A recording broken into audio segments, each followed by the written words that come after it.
네, 그래서 보면은 우리가 모델 검증을 그냥 밸리데이션 데이터로만 했었잖아요. 근데 이게 조금 더 꼼꼼하게라기보다 좀 더 엄격하게 이제 데이터를 데이터가 아니라 모델을 검증하겠다라고 하면은 그냥 한 번만 쪼개는 게 아니라 이제 여러 번 쪼개서 돌려가면서 해보는 게 좋아요.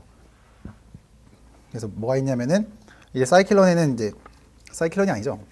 이제 K-폴드라고 하는 그런 기법이 있어요. K-폴드 크로스 밸리데이션이라고 하죠. 그래서 뭐 K-폴드라고 얘기하기도 하고 크로스 밸리데이션 얘기하기도 하고 둘 다 얘기하기도 하는데 결국에는 그냥 K-폴드 기법으로 모델 검증하겠다라는 겁니다. 그래서 우리가 지금까지 했던 건 이런 거였어요. 그냥 데이터셋이 있으면은 트레인이랑 밸리데이션 쪼개고 트레인으로 모델 학습하고 밸리데이션으로 검증을 한다 였었는데 과연 이게 충분한 검증이 되냐라는 의문이 생길 수 있는 거죠. 한 번밖에 안 하니까. 그러면 이거를 K개로 쪼개서 크로스로 밸리데이션을 하자라고 하는 게 K-폴드 크로스 밸리데이션이고요. 그래서 보면은 K라고 하는 게 숫자 개수입니다. 그래서 뭐 내가 좀 더 엄격하게 하겠다라고 하는 분들은 10개 하시는 분도 계시고 근데 10개 이상은 너무 많아요. 왜 그러냐면은 이게 K번만큼 모델을 학습해야 돼요. 근데 모델이 오래 걸리는 수가 있잖아요. 예를 들어서 뭐 SVM인데 데이터가 막 100만 개다. 한 번 돌리는데 몇 시간 걸릴 수도 있거든요. 근데 이걸 내가 다섯 번만 하는 것도 힘들어 죽겠는데 뭐 10번, 20번 한다. 약간 그건 좀 물리적으로 힘드니까요. 그래서 저 같은 경우는 5번 하고요. 근데 이게 뭐 일반적으로 5번 하는 것 같은데 사람마다 다른 것 같아요. 뭐 어떤 사람들은 그래도 난 10번 하는 게 맞는 것 같은데 해서 10번 하시는 분들도 계시고 저는 5번으로도 충분하다라고 생각하니까 5번 합니다. 그러니까 약간 저도 약간 이런 거죠. K를 10번으로 하면은 결국에는 검증 폴드가 하나니까 데이터 전체의 10%예요. 10%로 내가 검증해도 괜찮을까라는 의문이 들 수 있는 거죠. 근데 5개로 하면은 20%니까 우리가 일반적으로 하는 쪼개는 뭐 7대3, 8대2에 좀 근접하니까 저는 그래도 괜찮지 않을까 생각을 하는 거예요. 그러니까 그렇게 되기 때문에 5개가 적당하지 않나, 괜찮지 않을까 생각하는 거예요.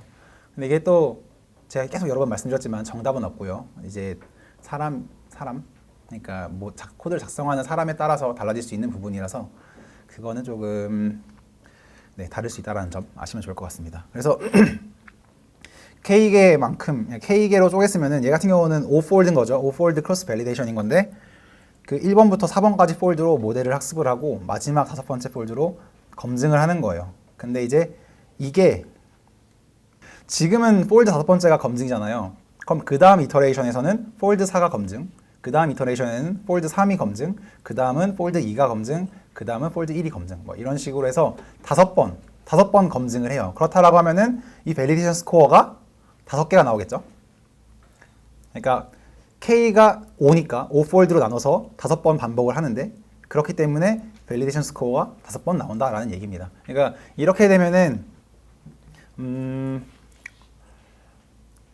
5번 검증한 거니까 그래도 아까 앞에서 했던 것처럼 한 번보다는 좀 더 많이 검증을 한 거겠죠. 그리고 그 결과를 평균을 냈기 때문에 또 특정 폴드에서는 결과가 안 좋을 수도 있어요. 근데 다른 폴드에서는 결과가 좋을 수도 있는 거죠. 그래서 뭔가 조금 더 일반화 시켜주는 좀 그런 효과가 될 수도 있을 것 같고요. 네, 그래서 다시 코드로 한번 넘어가 보겠습니다. 근데 보면은 이제 K-폴드는 트레인 데이터랑 이제 밸리데이션 데이터가 계속 달라지는 거잖아요. 근데 우리가 그 전에 그러니까 뭐 2번 항목까지는 트레인과 밸리데이션은 고정이었어요. 고정이었기 때문에 전 처리를 그냥 미리 해놔도 상관이 없었던 거죠. 근데 이제는 매번 트레인과 밸리데이션이 달라지기 때문에 내부에서 전 처리를 하셔야 돼요. 아니면은 만약에 데이터가 정말 많고 연산이 많아가지고 매번 내가 이거를 호출을 해서 전 처리하기에는 부담이 된다라고 하면은 미리 그걸 다 쪼개놓고 전 처리해 놓으신 다음에 뭐 밖에다 꺼내 놓으셔야겠죠.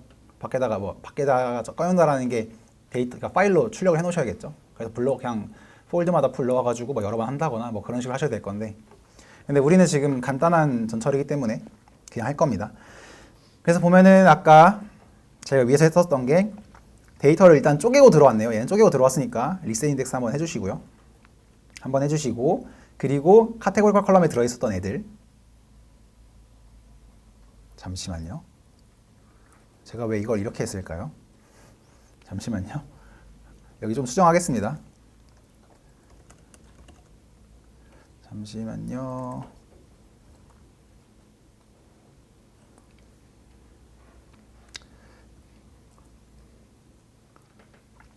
위에 이걸 가져와야죠.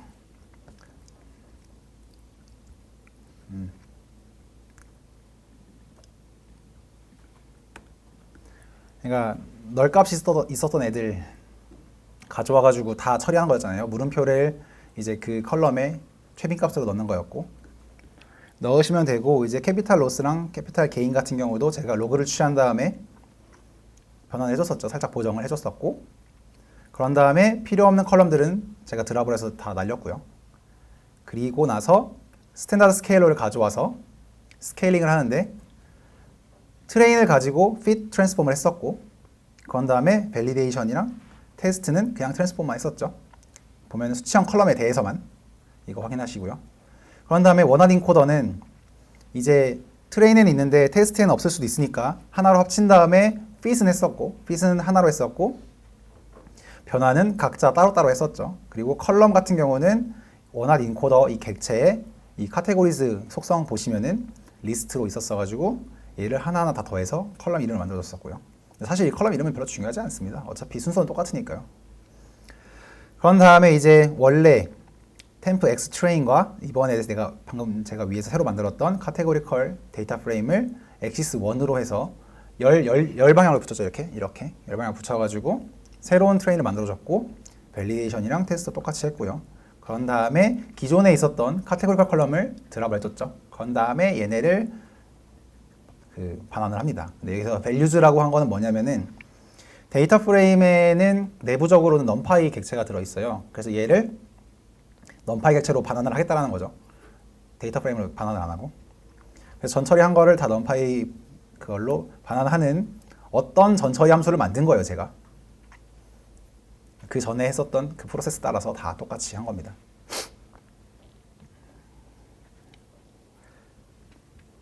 그럼 이렇게 전처리가 됐어요.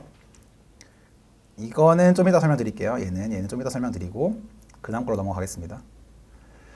그래서 보면은 이제 K폴드는 아까 우리 그 트레인 테스트 스플릿 함수 갖다 썼던 것처럼 이제 어딘가에서 가져와야 되는데 사이클런의 모델 셀렉션 패키지에 보면은 잠시만요. K폴드가 있습니다.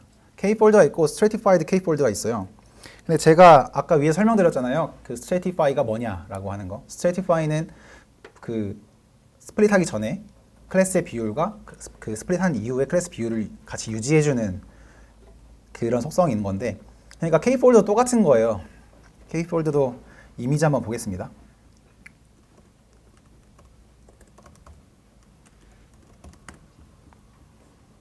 이걸 보시면 약간 조금 더 감이 오실 것 같긴 한데 여기 있습니다. 보면은 여기 있다. K폴드는 보면 이제 클래스 비율에 상관없이 이렇게 그냥 딱 쪼개져. 그러니까 이걸 보셔야 돼요. 이 그룹은 보실 필요 없고 이 클래스 비율만 보시면 됩니다. 클래스 보면은 하늘색은 조금, 약간 뭐 살구색은 좀 중간, 이제 갈색은 많이 이렇게 돼 있는데, K폴드는 이 클래스 비율 상관없이 이렇게 나와요. 근데 뭐 물론 클래스가 이렇게 이쁘게 이렇게 순서대로 있진 않겠죠. 근데 이럴 수도 있다라는 거죠. 이럴 수도 있는데 만약 이렇게 잘라게 돼요. 그러면은 뭐 예를 들어서 뭐 여기 있는 폴드, 얘가 검증이라고 하면은 검증 폴드는 갈색밖에 없는 거죠. 뭐 얘도 그렇고, 뭐 얘 같은 경우는 이 하늘색은 아예 없는 거고, 얘 같은 경우는 갈색이 아예 없죠. 그러니까 이러면 문제가 생길 수가 있는 거예요. 이게 뭐 회귀 쪽이라고 하면 사실 그렇게 크게 문제가 될 것 같지는 않아요. 뭐 근데 회귀 쪽에서도 만약에 내가 값의 분포를 조금 이쁘게 잘 놓고 싶다라고 하면은 이렇게 어떻게 억지로 정할 수는 있겠지만 회귀에서는 잘 안 씁니다. 근데 분류 쪽에서는 이런 식인 거죠. 보면은 이 클래스 비율에 따라서 자르는 것도 이렇게 자르는 거예요. 그래서 스트래티파이드가 계층적이라는 말이 있는데 이렇게 계층적으로 가져간다라고 해서 이렇게 이름을 지은 것 같기도 해요. 이 차이점 아셨죠? 스트래티파이 처리를 한다는 게 뭔지. 그래서 얘를 그냥 검색해 보면은 계층적, 재층화한다라고 하는데 그럼 별로 안 와닿잖아요. 근데 이걸 보면 와닿죠. 그래서 그 K폴드를 써야 되냐, 스트래티파이드 K폴드를 써야 되냐 고민을 하실 때는 이게 분류 문제, 이게 만약에 클래스가 뭔가 약간 좀 임밸런스 되어 있어서 뭐 한쪽 특정 클래스는 좀 적다거나 아니면은 어떤 게 약간 애매하게 있다라거나 좀 그런 상황이 있으면은 스트래티파이드는 쓰는 게 좋은 것 같고, 근데 어지간하면 그냥 쓰세요. 그냥 쓰는 게 좋아요. 그 분류에서는. 그래야지 뭐 남들한테 태클도 안 당할 거고요. 네. 그래서 이렇게 가져오신 다음에 이제 n 스플릿은 이거죠. k를 정해주는 거죠. k를 몇 개를 할 거냐라고 하는 건데, 저는 아까 대부분 5를 한다고 했으니까 n 스플릿을 5로 주고 5로 지정을 한 거고, 셔플은 아시겠죠? 섞는 겁니다. 그 나눌 때. 랜덤 스테이트도 시드 값인 거고요. 근데 이제 이렇게 하면은 뭐 데이터가 쪼개졌냐라고 하실 수 있겠지만 아직 쪼갠 게 아니에요. 이제 쪼갤 때는 다르게 쪼갭니다. 여기서 약간 좀 어려우실 수 있어요. 그러면 이제 코드가 약간 좀 어려워 보이는데, 일단 우리가 아는 것부터 먼저 한번 볼게요. 일단 x train, y train, x valid, y valid 했고, 아까 제가 위에서 만든 전처리 함수 이거 있죠?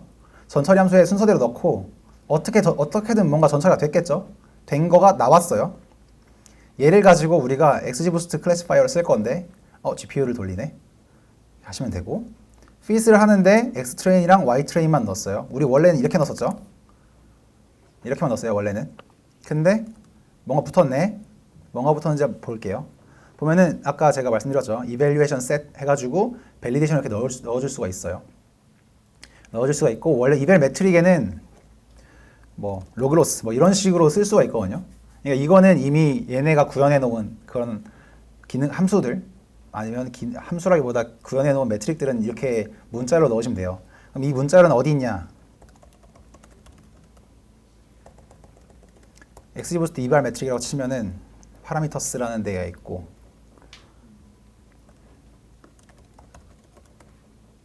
보면은 여기에 이렇게 있어요. RMSE라고 치면은 RMSE인 거고, 로그로스, 뭐 AUC 뭐 이렇게 있습니다.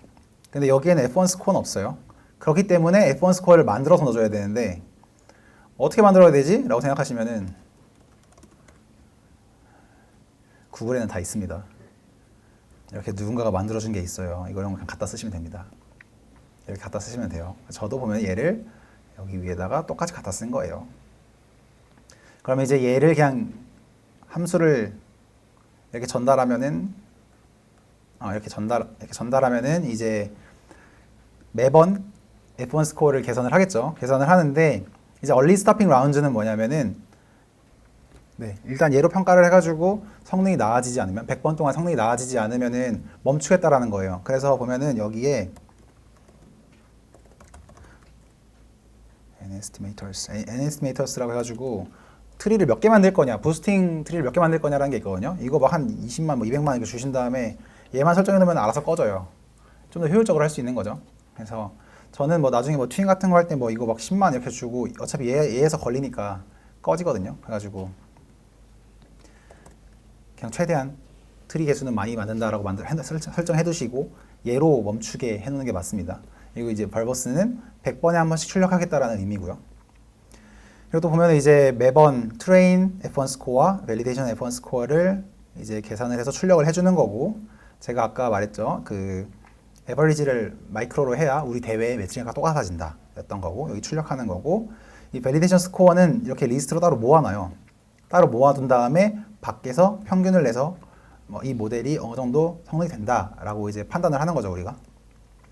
그래서 보시면 이제 여기까지가 우리가 아는 거였고, 이제 모르는 거는 이제 K폴드 부분이 우리가 모르는 거잖아요. 그럼 K폴드는 어떻게 쓰냐? 위에서 K폴드 세팅은 끝났죠, 여기서. K폴드 객체 세팅이 끝났어요. 5개로 쓸 거고 섞어라. 그리고 랜덤 스테이트는 2020이다라고 알려줬는데, 그럼 얘를 우리가 어떻게 쪼개냐면은 이게 이렇게 스플릿 하시면 돼요, 스플릿. stratified.split 해가지고 x와 y를 넣으시면 되는데, 그러면 근데 보면은 얘는 stratified였는데 우리 아까 막 쪼갤 때 stratify에다가 따로 라벨 값을 넣었잖아요. 근데 얘는 알아서 이 라벨에 있는 비율로 알아서 쪼갭니다. 얘는 그렇게 되어 있기 때문에, 그렇게 구현되어 있는 거라서. 근데 쪼개서 이렇게 그러면은 이제 우리가 아까 했었던 것처럼 막 이렇게 이쁘게 내주면 되는데, 얘는 좀 특이하게 인덱스를 넘겨줘요.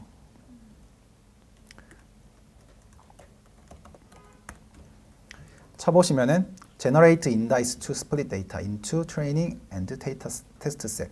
그러니까 인덱스를 뱉는다라는 거예요. 우리가 아까 위에서 했었던 트레인 테스트 스플릿 같은 경우는 아예 그냥 잘라서 줬잖아요. 잘라서 이쁘게 줬는데 이제는 인덱스만 줍니다. 왜 인덱스만 주면 좋은지 좀 이따 알려드릴게요. 그래서 인덱스 줬으니까 우리가 이 트레인에서 i록 함수로 그 특정 인덱스 애들만 모든 컬럼에 대해서 꺼내는 거고요. 라벨 같은 경우는 그냥 인덱스만 넣으면 됩니다. 얘는 이미 그 다른 애가 아니라 이렇게 변환이 되어 있기 때문에 아닌가요? 잠시만요. 아니네요. 네, 그러니까 얘는 그 판다스 시리즈긴 한데 얘도 그냥 인덱스 넣으면 되는 거라서 그냥 하시면 돼요. 그러면은 이제 트레인 인덱스로 뽑은 어떤 트레인은 X 트레인이 될 거고, 이제 트레인 인덱스로 뽑은 Y 값은 Y 트레인이 될 거고, 여기도 보면은 밸리데이션 인덱스로 뽑은 트레인 어떤 애는 X 밸리드, 이제 밸리드 인덱스로 뽑은 Y 밸리드 이렇게 될 거예요. 그럼 이제 얘네를 이제 전처리 해가지고 받아서 아래 쭉 쓰는 거죠. 이해 가셨나요? 이게 약간 헷갈리실 수 있어요. 좀 헷갈리실 수 있어요. 헷갈리는 부분은 이 부분일 거예요. 왜 그러냐면은 갑자기 인덱스를 던져주니까 헷갈리실 수 있지만 이제 이거는 좀 계속 보시다 보면 눈에 익으실 거고, 여기서 또 특이한 게 enumerate라는 게 있잖아요. 얘는 뭐냐면은 숫자를 나타내 주는 거예요. 몇 번째인지. 그래서 여기 보면 i가 있죠. 이게 몇 번째로 나온 애예요 라고 알려주는 거죠. 이거의 목적은 이 폴드 몇 번째 폴드인지 그냥 보기 위함이고 별 의미는 없습니다. 얘를 사실 지우고 하셔도 상관은 없어요. 그래서 얘를 실행하시면은, 네, 위에서 제가 이거 실행 안 하고 온 거죠. 함수를 쭉쭉쭉 실행할게요.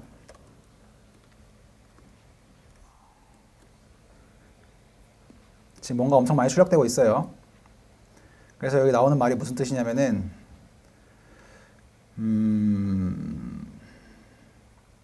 보면 이제 밸리데이션 얘가 F1이 이제 얼리 스타핑이 될 거다.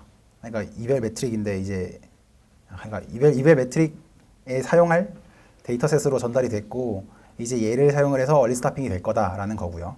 근데 보면은 여기서 나오는 말이 네가 줬던 이 밸리데이션 0 다시 F1이 100번을 기다렸는데도 좋아지지 않아서 나 그냥 학습을 멈춘다라는 거거든요. 이해하셨나요?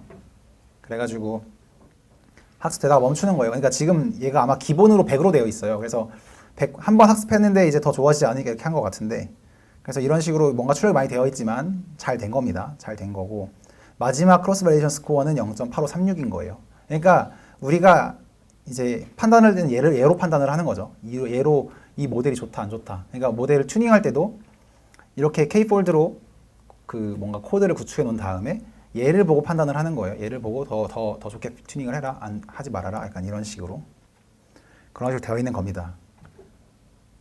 혹시 질문 있으신가요? K폴드는 이게 끝이에요. 네. 그러니까 별로 어렵지 않아요. 살짝 더 다시 한 번 더 정리를 해드리면은, 우리가 기존에 썼던 이런 방식으로 그냥 한 번 쪼개는 거는 충분한 검증이 되지 않을 수 있다. 왜 그러냐면은 이 밸리드가 뭔가 점수가 잘 나오는 A일 수도 있는 거예요. 점수가 더 잘 나올 수도 있는 그런 그런 일부이기 때문에 우리가 한 번만 보는 거는 충분하지 않다라고 생각을 해서 K폴드라는 걸 사용을 해서 K개의 덩어리로 쪼개고 얘를 K번 반복을 해서 크로스로 밸리데이션을 한다가 K폴드 크로스 밸리데이션입니다. 그래서 뭔가 이제 이렇게 만들었으니까 이제 얘를 또 써먹을 수가 있는 게 뭐냐면은, 그러면 모델이 5개 생긴 거잖아요. 그럼 이 모델 5개를 또 앙상블 할 수가 있어요. 그래서 결과를 확률로 내서, 그러니까 라벨이 아니라 확률로 낸 다음에 그 확률들을 평균을 내가지고 써먹는 게 이제 OOF 앙상블이라고 해서 다음에 이제 바로 배울 앙상블이고요.